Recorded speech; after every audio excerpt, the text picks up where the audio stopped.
Shalom, selamat pagi Bapak Ibu Saudara. Kasih karunia dan damai sejahtera dari Allah Bapa dan Tuhan Yesus Kristus kiranya ada pada Bapak Ibu Saudara semua. Amin.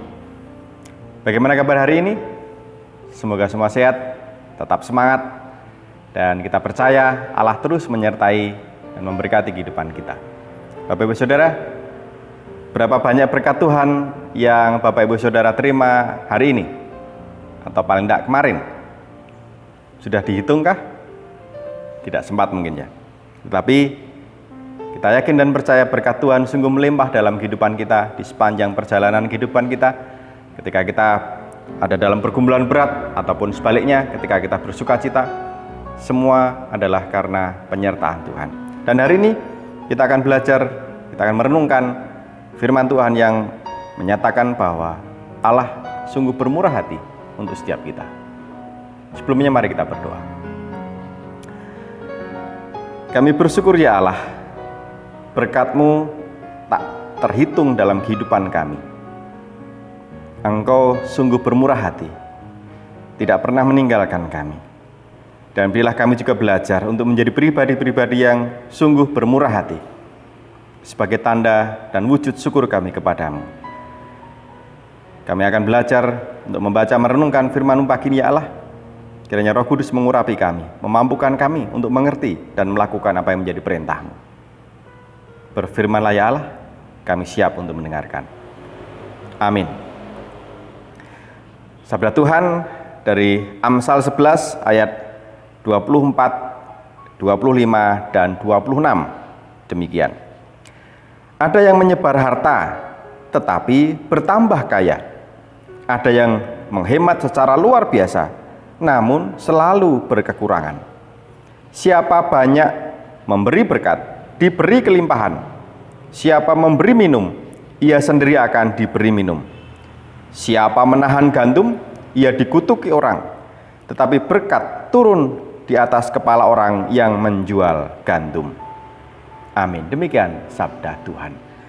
Bapak Ibu dan Saudara dikasih Tuhan, kita pasti tahu peribahasa hemat pangkal kaya. Dan kita dalam kehidupan sehari-hari pasti mempraktekkan itu dan juga mengajarkan itu kepada anak-anak kita. Tidak ada yang salah. Hemat pangkal kaya. Tetapi yang perlu kita sadari, seringkali keinginan untuk menjadi kaya itu membuat kita menutup pintu hati, menutup nurani kita atas rasa peduli kepada orang lain. Kepedulian kita, simpati kita, empati kepada orang lain sengaja kita tutup, kita matikan karena kita ingin kaya. Jadi persoalannya bukan dihemat, tetapi keinginan kaya yang membuat kita lalu tidak peduli kepada orang lain. Firman Tuhan pagi ini mengingatkan kita bahwa siapa memiliki kemurahan hati, mau berbagi kepada orang lain yang sungguh-sungguh membutuhkan, maka percayalah, orang seperti ini akan menjadi pribadi-pribadi yang kaya. Kaya hati, kaya kasih kepada orang lain, tetapi juga hidupnya akan berkelimpahan dengan berkat-berkat yang Tuhan curahkan dalam kehidupannya. Mengapa bisa demikian? Karena orang yang bermurah hati, orang yang mau berbagi, orang yang menunjukkan kepedulian kepada sesama, pasti banyak orang akan menaikkan doa yang baik untuk orang seperti ini. Terus mendukung dalam doa, supaya Tuhan mengasihi orang-orang yang memang penuh kasih seperti ini. Sebaliknya, tadi ayat 26, orang-orang yang karena hanya memikirkan diri sendiri ingin kaya, lalu dia tidak peduli kepada orang lain. Tadi digambarkan orang ini punya gandum, memang sengaja menumpuk gandum yang banyak, tujuannya supaya harga naik. Ketika di pasaran gandum itu semakin sedikit, harga naik, dia tetap menahan sampai kemudian ketika harga sesuai yang diharapkan dia baru melepas. Ini orang yang mempermainkan harga demi kekayaannya sendiri, membuat orang lain, bahkan orang miskin, tercekik, tidak bisa makan. Orang seperti ini pasti dikutuk oleh banyak orang, karena ketidakpeduliannya, tidak punya nurani, tidak punya cinta kasih, bahkan bisa dikatakan tidak berperi kemanusiaan. Dan kita menemukan hal ini dalam kehidupan kita sehari-hari.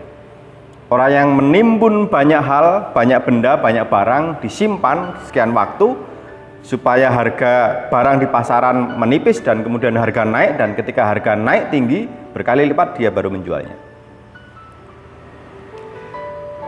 Sekali lagi, orang seperti ini mungkin kaya secara materi, tetapi lihat dalam firman tadi, orang banyak akan mengutuki kehidupan orang seperti ini. Apakah dia akan merasakan damai dan sejahtera? Tentu tidak. Hari ini kita belajar, ketika kita, setiap pribadi, setiap keluarga tentu ingin kehidupan kita berkecukupan, mari kita lakukan itu dengan baik. Prinsip hemat, monggo silakan dikerjakan, dilakukan, tetapi jangan menutup pintu hati. Jangan menutup kepedulian kita, mematikan cinta kasih dan kepedulian kita kepada sesama. Berbagi kepada mereka yang membutuhkan, menolong kepada mereka yang sedang ditimpa bencana. Kepedulian, kasih, berbagi akan membuat kita menjadi pribadi-pribadi yang kaya, yang berlimpah berkat Tuhan, berlimpah kasih Allah, dan kita bisa menjalani hidup ini dengan penuh sukacita. Selamat menjalani kehidupan, selamat menjadi pribadi yang terus bermurah hati, berbagi berkat kepada orang lain, karena hidup kita sudah diberkati dan akan terus diberkati oleh Tuhan. Amin.